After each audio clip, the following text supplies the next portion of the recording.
Assalamualaikum warahmatullahi wabarakatuh. Bismillah, alhamdulillah, wassalatu wassalamu ala rasulillah Muhammad ibni Abdillah wa ala alihi wa sahbihi wa mawalah amma ba'd. Hadratal asfiya wal hukama wal ulama, kaum muslimin muslimat yang berbahagia. Alhamdulillah, saat ini kita bisa bersua. Semoga pertemuan kita ini bisa membawa kemanfaatan dan kemaslahatan, terutama untuk kebaikan kita ke depan, terutama yang berkaitan dengan filosofi zakat profesional, zakat profesi. Pada pendengar kaum muslimin yang berbahagia, zakat merupakan perintah Allah yang sangat-sangat urgen sekali. Kenapa? Karena perintah zakat itu selalu digabungkan dengan perintah sholat. Bahkan dalam Al-Quran tidak kurang dari 82 ayat yang menjelaskan keterkaitan dan yang pentingnya zakat dengan sholat. Aqimus sholah wa atuz zakah. Itu dalam Al-Quran tidak kurang dari 82 kali. Ini menunjukkan betapa pentingnya zakat. Sehingga siapapun orang yang melakukan sholat namun dia melalaikan zakat, pasti sholatnya belum bisa sempurna. Kaum muslimin, muslimat yang berbahagia, dalam zakat profesi, ini para ulama sepakat wajibnya zakat profesi. Yang menjadi permasalahan hanya karena apakah haulnya ikut perdagangan dalam 1 tahun atau haulnya ikut pertanian, artinya ketika panen mengeluarkan zakat. Artinya kalau orang-orang yang profesi seperti dokter, pegawai negeri, itu ketika mereka dapat gaji, kemudian dia mengeluarkan zakat. Yang berjalan kemudian adalah kebanyakan ketika mendapat gaji, mendapat bayaran, mereka langsung mengeluarkan zakat. Nah, ini mengikuti haulnya daripada nisab pertanian atau zuru.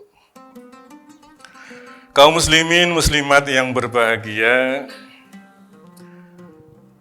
dalam kaitannya dengan zakat ini, Allah Subhanahu wa Ta'ala ngendikaken wonten surat At-Taubah 103, ngendikaken hud min amwalihim shadaqatan tutahhiruhum wa tuzakkihim biha wa sholli alaihim inna sholataka sakanul lahum. Ambillah dari mereka sedekah atau zakat, karena dengan zakat tersebut bisa membersihkan mereka, bisa mensucikan mereka dengan zakat tersebut.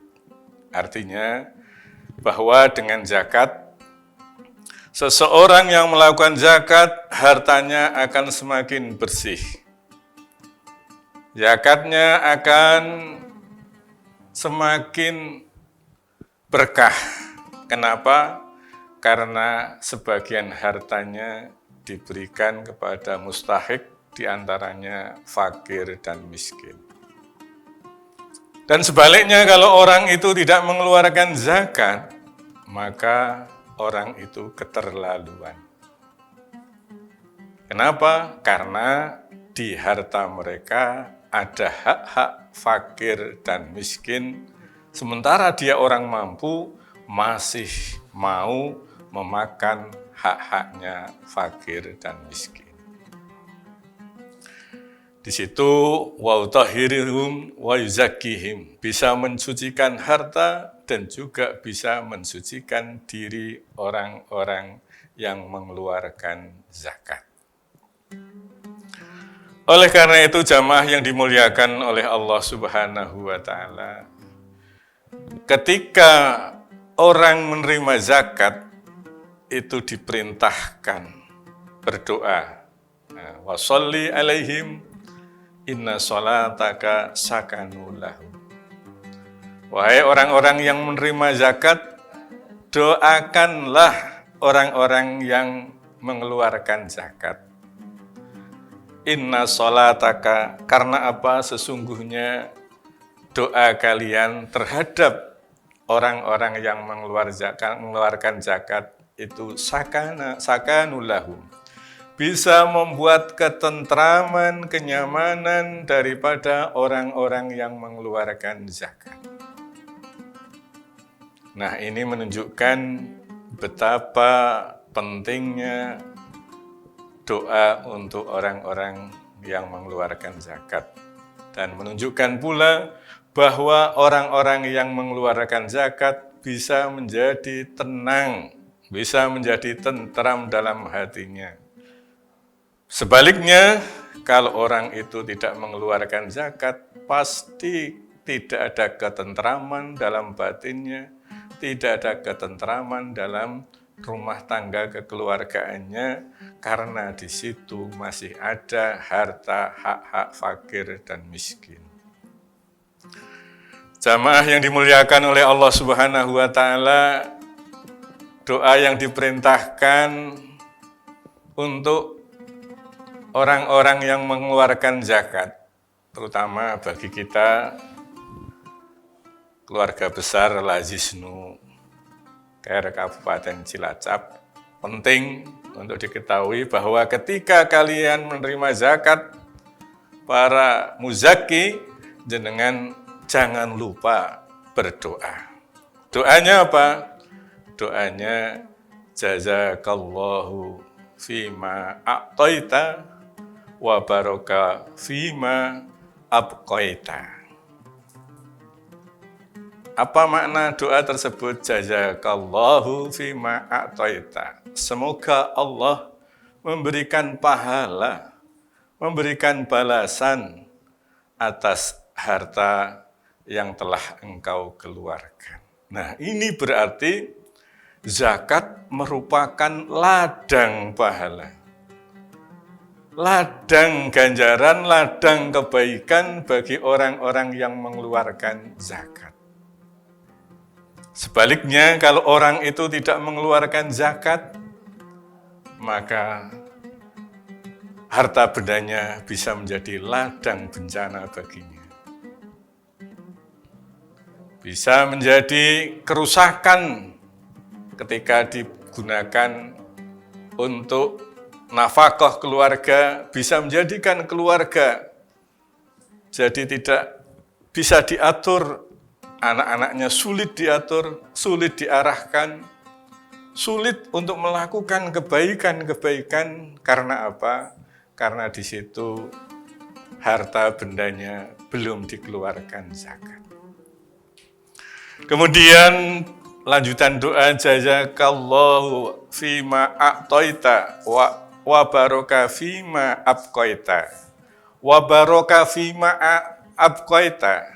Dan semoga Allah memberikan keberkahan atas sisa-sisa harta yang masih Anda miliki. Artinya, ketika kita mengeluarkan zakat, kalau zakat profesi itu 2,5% mengikuti nisab zakatnya dagangan 2,5%, berarti masih ada 97,5%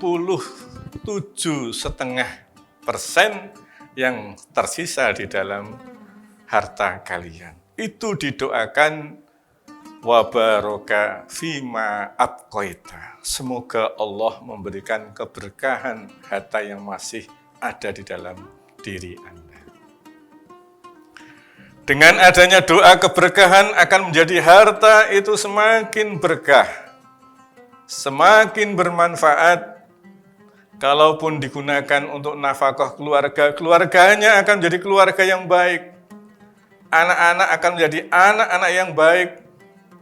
Tapi sebaliknya, kalau harta itu tidak ada keberkahan, maka bisa saja harta itu musnah. Harta itu habis. Harta itu bisa menjadi tidak bermanfaat baginya, bahkan bisa menjadi bencana baginya. Kalaupun dia bisnis, bisa mengalami kerugian. Kalaupun dia mempunyai perjanjian dengan relasi, bisa menjadi tertipu dengan janji-janji relasi. Inilah akibat harta yang tidak berkah. Oleh karena itu, jamaah yang dimuliakan oleh Allah, tentunya kita ingin harta kita menjadi ladang pahala dan juga menjadi keberkahan. Oleh karena itu, mari kita bersama-sama memaksimalkan dalam menghitung harta untuk dikeluarkan zakat. Apa sih ruginya orang mengeluarkan zakat? Tidak ada ruginya. Dari 100% paling kalau untuk profesi hanya 2,5%. Masih ada 97,5% untuk kita manfaatkan. Sementara 2,5% yang kita berikan itu dengan doa jazakallahu fi ma a'taita wa baraka fi ma abqaita, itu akan ada sebagai ladang pahala kita dan juga menjadi keberkahan dalam kehidupan kita.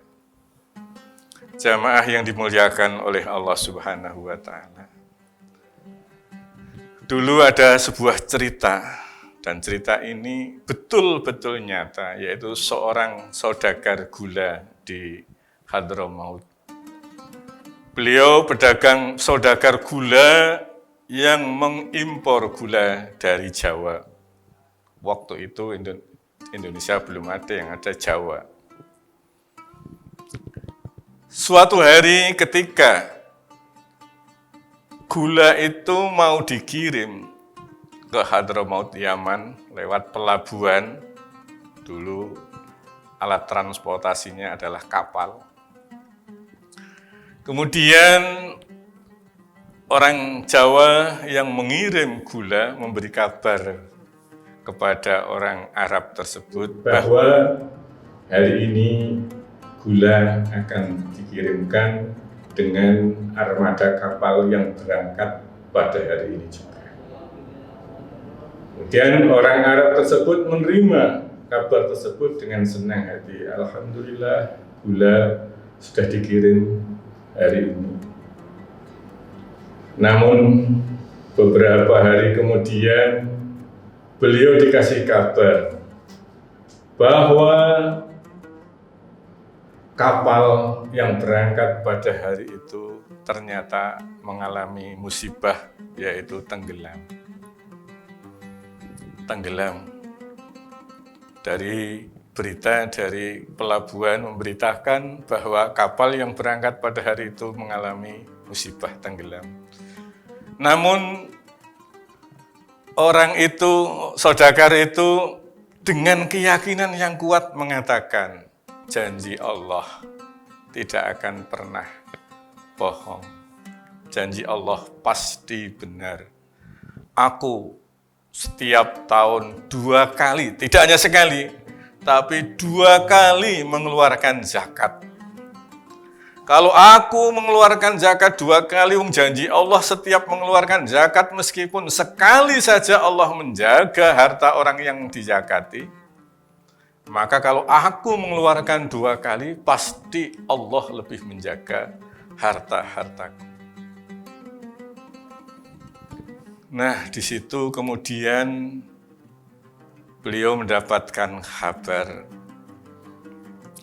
bahwa yang mengirim gula dari Jawa memberikan kabar, wahai saudagar, kami minta maaf karena ada keterlambatan barang yang seharusnya kami kirim ikut kapal yang kemarin, tapi karena ada keterlambatan sampai di pelabuhan, sehingga maaf sekali Tuhan, gula panjenengan tidak bisa ikut kapal yang kemarin. Wah, kabar itu diterima oleh saudagar Arab. Alhamdulillah, bukan jenengan minta maaf karena terlambat. Karena dengan keterlambatan itu bahwa menunjukkan gula saya selamat. Kalau sampai gula saya jenengan kirim ikut kapal yang kemarin, maka gula saya ikut tenggelam dalam kapal itu. Tapi karena keterlambatan ini menjadi gula saya selamat. Jamaah yang dimuliakan oleh Allah, betapa skenario Allah yang hebat untuk orang-orang yang mengeluarkan zakat. Ternyata gula yang seharusnya ikut kapal akhirnya bisa menjadi terlambat, dan karena keterlambatan itulah gula tersebut tidak ikut tenggelam dalam kapal yang berangkat pada hari itu. Inilah skenario Allah bagi orang-orang yang zakat. Dan kami akan meyakini kalau kalian melaksanakan zakat dengan sebaik-baiknya, Allah pun akan menjaga harta kalian dengan baik. Dan janji Allah pasti akan dipenuhi. Jamaah yang dimuliakan oleh Allah Subhanahu wa Ta'ala. Oleh karena itu, marilah kita laksanakan zakat dengan sebaik-baiknya. Baik kita menjadi profesi apapun, keluarkan zakatnya. Dulu waktu zaman Rasulullah SAW diriwayatkan oleh sahabat Ibnu Mas'ud bahwa ada seorang laki-laki yang menjadi pekerja saat itu. Tapi ketika dia mendapatkan bayaran upah dari kerjanya, maka dia selalu mengeluarkan sebagian untuk zakat. Nah, inilah yang sering digunakan dasar untuk kewajiban daripada zakat profesi. Semoga apa yang kami sampaikan bisa bermanfaat. Kurang lebihnya mohon maaf. Billahi taufik wal hidayah. Wassalamualaikum warahmatullahi wabarakatuh.